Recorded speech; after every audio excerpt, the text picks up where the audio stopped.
sportifs en finale allée de la 18e édition de la Ligue des champions de la CAF. La campagne d'éveil de conscience Bisso gagne les milieux de la culture par le biais du partenariat qui a été établi entre le promoteur de cette structure et le ministre de la Jeunesse, Sport, Culture et Arts. Il faut vulgariser les vertus. L'intérêt que porte le chef de l'État pour le désenclavement du pays s'est de nouveau traduit pour l'inauguration par sa personne de 3 ponts réhabilités dans la province orientale. Joseph Kabila s'est résolu d'être présent.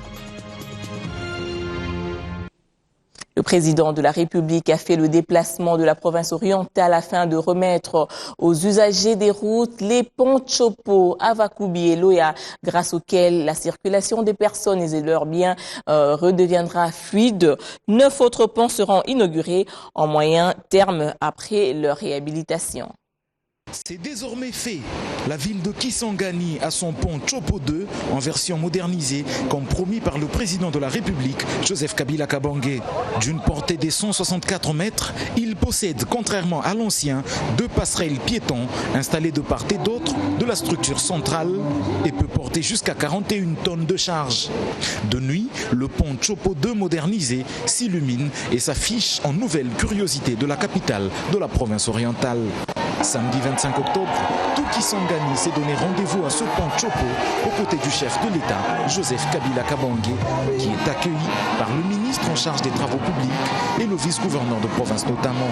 Disons le mot de bienvenue au chef de l'État, Jean Bamanissa Saïdi, gouverneur de province, au nom de sa population, voit en ce nouvel investissement du gouvernement de la République en province orientale une voie supplémentaire d'éveil économique. Fridolin Kaswechi, ministre en charge des travaux publics, invité à prendre la parole, explique que ce pont, vu son importance, renforce le rôle de cette route qui est d'intégration nationale et même sous-régionale. Le pont Chopo 2 modernisé aura un impact déterminant dans l'amélioration des conditions de déplacement de la population, la réduction des coûts des produits agricoles et manufacturés, suite à un tonnage admissible plus élevé qu'avant et partant l'accroissement des activités économiques. De plus, de par sa position géographique, le pont Chopo 2, situé sur la route nationale numéro 4, permet de relier les parties est et ouest de la province orientale, la province du Nord Kivu à la province de l'Équateur, ainsi que le port de Mombasa au Kenya, à celui de Lagos au Nigeria par la route transafricaine Mombasa, Kasindi, Beni, Kisangani, Buta, Aketi, Bumba, Lissala, Gemena, Zongo, Bangui en République centrafricaine et Douala au Cameroun jusqu'à Lagos. Sur base de quelques images, le directeur général de l'Office de route et l'ingénieur Maki Adi, concepteur de ce pont, donnent au président de la République les détails techniques de cet ouvrage prévu pour vivre plus de 50 ans. Ensuite, le geste tant attendu arrive. Pont Avakoubi, il est jeté sur la route nationale numéro 4 où s'est rendu le ministre Fridolin Kaswechi après réhabilitation dans le cadre du projet ProRoute. Les véhicules légers y roulent à vive allure même à 120 km à l'heure. Le ministre des Infrastructures, Travaux publics et Reconstruction invite transporteurs et chauffeurs à respecter les barrières de pluie afin de mettre la chaussée en bon état. Reportage. L'entretien par niveau de service de la route nationale numéro 4, dans le cadre du projet ProRoute, cofinancé par le gouvernement de la République, la Banque mondiale et la coopération britannique, porte déjà des fruits. La route Kisangani, Bafouassende, Nyanya, Gomanda jusqu'à Beni est à ce jour au mieux de sa forme. La stabilisation à la latérite, pratiquée par SZTC et Sinohydro, a réussi. On y roule en véhicule léger jusqu'à 120 km à l'heure. Fridolin Kaswechi, ministre en charge des travaux publics, qui a inspecté le tronçon Kisangani, pont Avakoubi, en reconnaît les résultats. Cet axe, c'est un axe pratiquement d'intégration nationale, mais aussi une transfrontalière. Elle offre un bon niveau de service. Et donc, on a une bonne route qu'il faut maintenir par la contribution de tout le monde, notamment les usagers. Et pour que cette route qui reste en terre, car le trafic qui s'y effectue ne permet pas encore de rentabiliser son asphaltage vive bien longtemps, il faut respecter deux choses, le tonnage et les barrières de pluie. Le ministre Kaswechi en parle. Vous avez vu les difficultés auxquelles les gardiens chargés de s'occuper des postes, des barrières des pluies sont confrontés.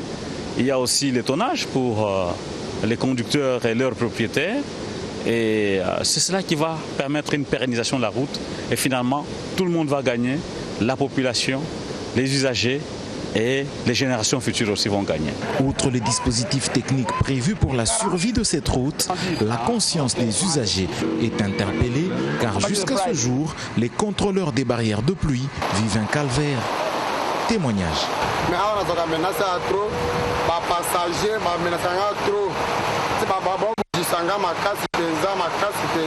Chaque fois, chef de barrière, il y a des difficultés, na militaire, autorité militaire surtout. Parce que même si c'est fimbu, soit tu vas intimider, même quand tu as la chambre, et ben il sera la barrière. La majorité des routes au pays est encore en terre, il est vrai, mais elles peuvent vivre encore longtemps grâce à l'entretien, le respect du tonnage et des barrières de pluie.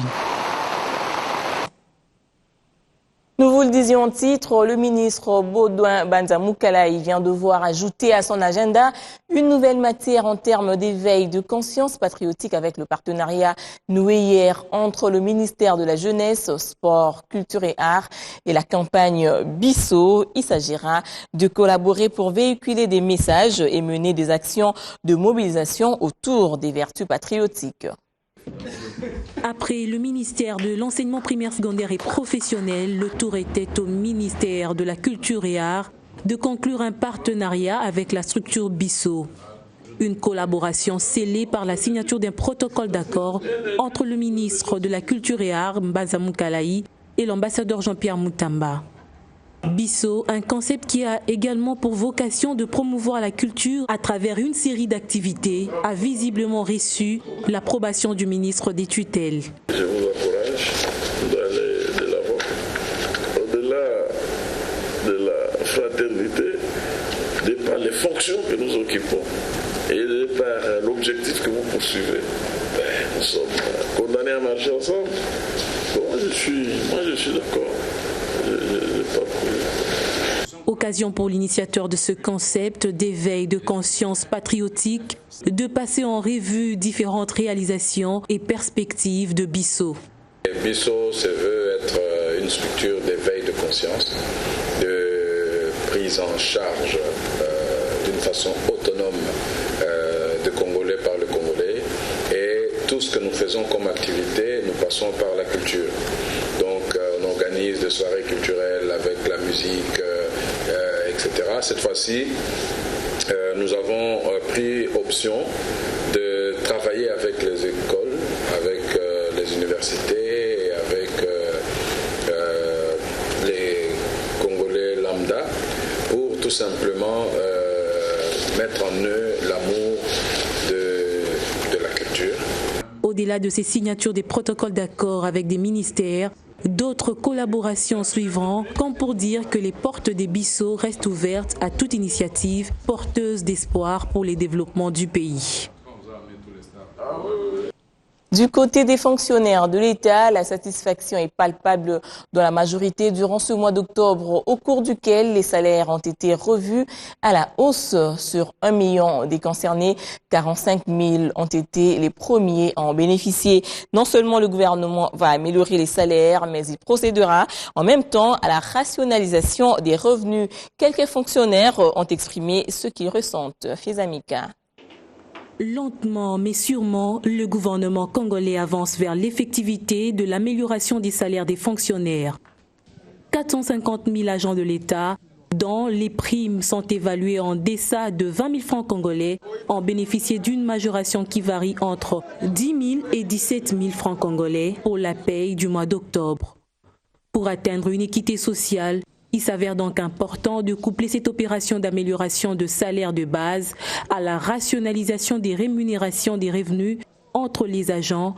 Ceci sous-entend notamment une réduction de certaines primes au profit des salaires de base en vue de réduire les écarts excessifs des revenus entre agents. Certes, l'opération semble longue et délicate, mais le gouvernement congolais est plus que déterminé à atteindre son objectif. D'où le lancement ce mois d'octobre des opérations d'augmentation et des corrections de salaire de certains agents de l'État. Une initiative saluée par les bénéficiaires. Moi, j'ai vu seulement, on m'a augmenté encore 14 000 sur mon salaire. Un changement vraiment. Je suis content. Il y a eu majoration de 13 000 francs congolais sur mon salaire. Je suis content de voir le changement que l'État nous avait promis. Si certains estiment que le gouvernement aurait pu faire mieux, d'autres ignorent quasiment la base sur laquelle a été calculée cette majoration, même si l'on sait qu'elle dépend des fonctions des uns et des autres. Quand même un petit changement, bien que ce changement n'était pas consistant. J'ai touché 94 000, mais aujourd'hui j'ai remarqué qu'il y a une augmentation de 10 000 dans mon salaire. Alors, je me suis posé la question, mais comment cette différence, les autres 13 000, les autres 10 000 ? Bon, c'est ça mon problème. Il y a eu une petite augmentation, ça ne suffit pas. Il faut dire que la politique salariale dépend inéluctablement de la taille de production du pays, ce qui implique les efforts conséquents de tous en vue d'atteindre ce progrès. Autre chose à présent, plusieurs recommandations relatives à l'harmonisation des procédures judiciaires à l'échelle continentale ont été adoptées par la 9e Assemblée générale des procureurs généraux d'Afrique qui a pris fin à Kinshasa en présence du Premier ministre. Ces personnes font partie des 39 procureurs primés à l'issue de la 9e conférence annuelle de l'Association des procureurs d'Afrique, dont la clôture est intervenue vendredi. Des assises tenues à Kinshasa dans un contexte précis. Cette 9e session annuelle de l'Association des procureurs d'Afrique, dont les assises clôturent les travaux ce jour, s'inscrit dans un contexte particulier pour la République démocratique du Congo qui, dans un proche avenir, se verra dotée de nouvelles institutions judiciaires. En dépit des difficultés et des défis à affronter à l'avènement de ces juridictions, le pays a cependant atteint, grâce à Dieu, à la volonté politique du chef de l'État et à l'adhésion massive du peuple congolais, un niveau remarquable vers le progrès et la justice. La République démocratique du Congo, qui a organisé ces assises, pense bien trouver gain de cause. Le gouvernement a tenu à accompagner les magistrats du ministère public de notre pays pour démontrer, si besoin en était, toute l'importance que nous accordons au pouvoir judiciaire pour l'édification d'une justice forte, imparable, indépendante, qui soit les gages d'un développement durable et partant de la sécurisation juridique des personnes et de leurs biens dans l'ensemble de notre pays. Outre le thème retenu lors de cette conférence, la particularité de cette 3e réunion est aussi d'avoir donné à l'APA un nouveau président. Il s'agit du procureur général de l'Angola. Reportage signé Alain Baume. On va prendre ce communiqué de presse. La Commission électorale nationale indépendante annonce à l'opinion publique congolaise la tenue à Kinshasa du lundi 27 au vendredi 31 octobre 2014 de l'Assemblée générale du réseau du savoir électoral en Afrique centrale, RECEAC, organisation regroupant les administrations électorales de 9 pays du continent, à savoir le Gabon, l'Angola, la République du Congo, la République centrafricaine, la République des Sao Tomé et Principe, la République du Tchad, le Cameroun, la Guinée équatoriale et la République démocratique du Congo. Ce sommet aura précisément pour ordre du jour les points suivants. La réunion du comité exécutif du réseau du savoir électoral en Afrique centrale, le séminaire du RECEAC axé sur l'échange d'expériences des pays membres et enfin l'Assemblée générale du RECEAC. La présidence en exercice du RECEAC est assurée par le Gabon, tandis que le secrétariat général du réseau est actuellement pris en charge par la République démocratique du Congo. Fait à Kinshasa le 24 octobre 2014, Jean-Pierre Kalamba Moulumba Ngalula, rapporteur de la CENI. Des visiteurs de l'Institut français Al de la Gombe ont eu à admirer l'exposition vestimentaire qui établit un lien entre la France et le Congo-Brazzaville, intitulée « Greffe de l'histoire, histoire de griffes ». L'exposition montre des fringants appelés sapeurs ou adeptes de la religion Kitendi. Bibiche Kingombe pour le reportage.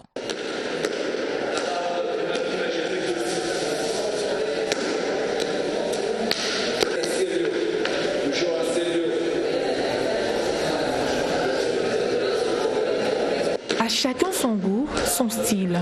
Ce n'est pas ici une statuette, mais plutôt un sapeur, comme on les appelle communément. De la tête aux pieds, rien n'est négligé, à l'exemple ici de ces sapeurs engloutis dans une écharpe à un bras aux dimensions énormes. Pour ces adeptes de la religion dite Kitendi, entendez, bien s'habiller est ainsi un culte rendu. La SAP, ce n'est pas la délinquance, ce n'est pas aussi un mouvement des bandits ni des voyous. La SAP, c'est l'état d'esprit. La SAP, c'est un phénomène social. La SAP, c'est une richesse culturelle. La SAP, c'est un patrimoine. Donc, ce n'est pas donné à n'importe qui, comme j'ai dit souvent, car avec ça, les conséquences sont réelles. Colons et colonisés, la France et le Congo-Brazzaville ont une histoire culturelle à partager, ce qui explique ici cette initiative des organisatrices. On avait pensé à travailler sur la SAP, parce que Paris-Brazzaville, la SAP est la mode. Enfin, voilà, il y a une histoire commune entre ces deux régions, donc la France d'un côté, le Congo-Brazza de l'autre, puisqu'il y a eu 50 ans d'histoire commune, et la SAP était un peu un symbole assez fort de comment une identité a pu se créer avec quelque chose qui avait été imposé, importé par la France colonisatrice à l'époque. Il y avait l'idée de faire une espèce de pont culturel entre deux zones, donc nous qui venons de France et les sapeurs qui viennent de Brazzaville, donc il y avait l'idée de rallier ça par un pont un peu culturel et presque géographique finalement, de rapprocher deux zones opposées. C'était vraiment ça l'idée de départ. Voilà une manière pour ces sapeurs de s'exprimer et de faire valoir à leur façon les différentes griffes des stylistes. Ligue des champions de la Confédération africaine de football, Kinshasa a arboré les couleurs vertes et noires de l'association sportive et club qui joue sa finale aller en ce moment même contre l'entente sportive Sétif d'Algérie au stade Père Raphaël de la Queutule devant plusieurs personnalités du pays.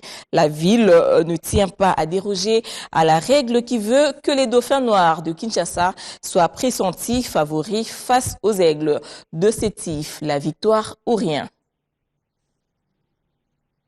Et voilà, c'est la fin de ce journal. Merci de rester branchés sur B1 Télévision. Bon dimanche à tous.